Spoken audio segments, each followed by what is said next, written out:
800 hertz, 700, 600, 500, 400, 300, 200 hertz, it's still producing sound. And there's really no other technology that can produce sound waves of this low of a frequency in that small of a package.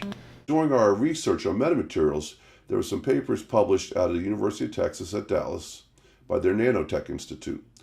And they were claiming to get the same sort of behavior with carbon nanotube fibers. The way they were using them is to use heat to make sound.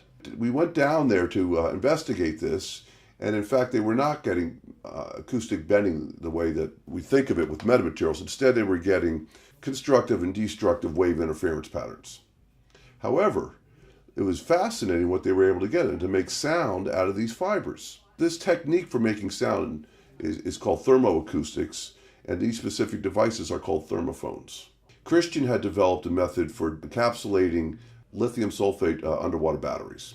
He came up with this laminate. It's almost like a thick potato chip bag, and that he's able to mold it and then put it together in place. In between, University of Texas at Dallas was going to build us the sub-assemblies, which was going to be a small G10 board, and it was going to have the carbon nanotubes put on it.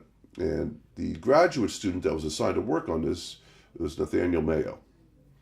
And so he built our sub-assemblies while he was finishing his PhD down there. And then Christian was able to encapsulate it, and then we tested it down at NUWC facility in Oklahoma, Florida, at Bug Spring. And we brought 4 devices down there, and all of them worked. They were repeatable. We tried different depths, and they all held together.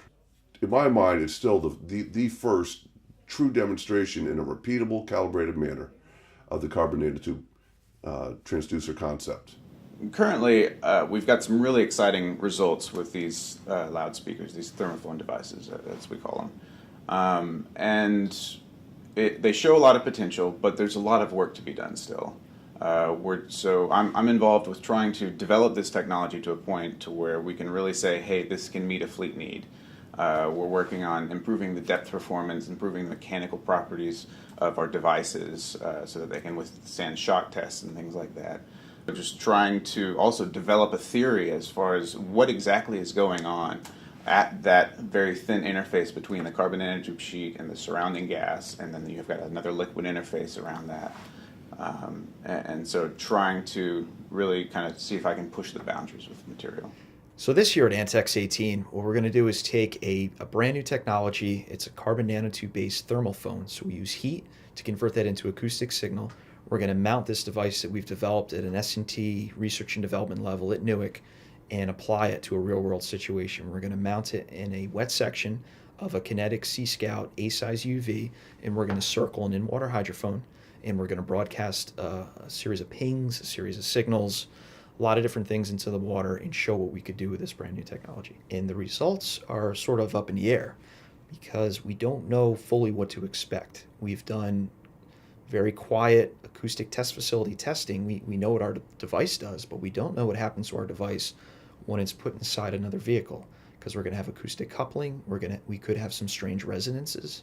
We're going to have prop and propulsor noise from this vehicle. Couple that with the environment at ANTX, we're going to have a lot of different operations in the water at the same time. We're going to have boats.